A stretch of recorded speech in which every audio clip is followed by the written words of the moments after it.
Okay, this is going to be a really short video on measuring voltage and measuring current, and finally how we can use those two measurements to get the resistance of an object. So if we are looking at any sort of electrical circuit here, let's just make up a circuit with two light bulbs, like this.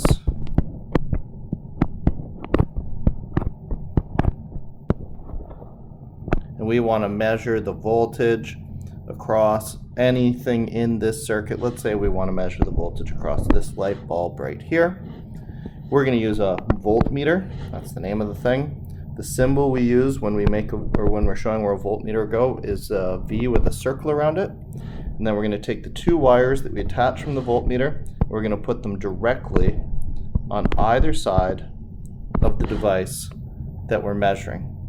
Now the battery will have a positive terminal, usually labeled red, and we want to put the red end of the voltmeter on the same side as the red end of the battery.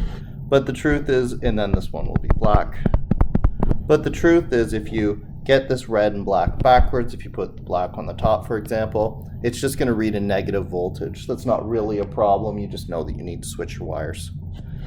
So again, voltmeters are designed to work in parallel, which means they go on either side directly of the device that you're trying to measure the voltage for. If you had another circuit, say like this, and you wanted to measure the voltage across this light bulb for some reason, then you would attach the voltmeter directly on either side of that device. Alternatively, with current, it's the opposite. We use something called an ammeter for current, which makes sense because current is measured in amperes. And when we use that, we have to put it in direct line with the device you're measuring, so in series. So this is the opposite of parallel. So let's take that same circuit that I started with. Here's one light bulb, here's a secondary light bulb. If I want to measure the voltage, or the current, say through this light bulb, then I physically have to break the circuit. And then I have to put my ammeter right in line with that element. It doesn't matter if I put it below it or if I put it above it. So I could do this just as easily. Put it above, but it needs to go right into the branch of the circuit.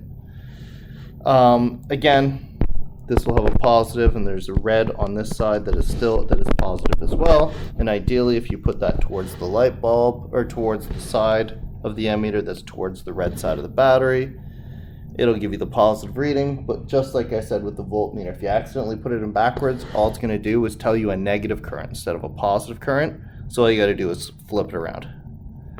So that's how you measure. We'll just see what it would look like in that other circuit. So let's say we had these two light bulbs.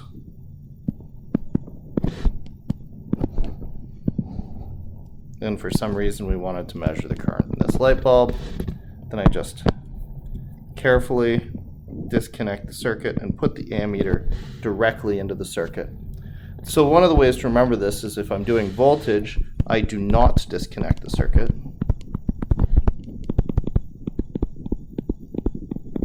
But when I'm doing current, I do disconnect the circuit. Finally, if I want to measure resistance,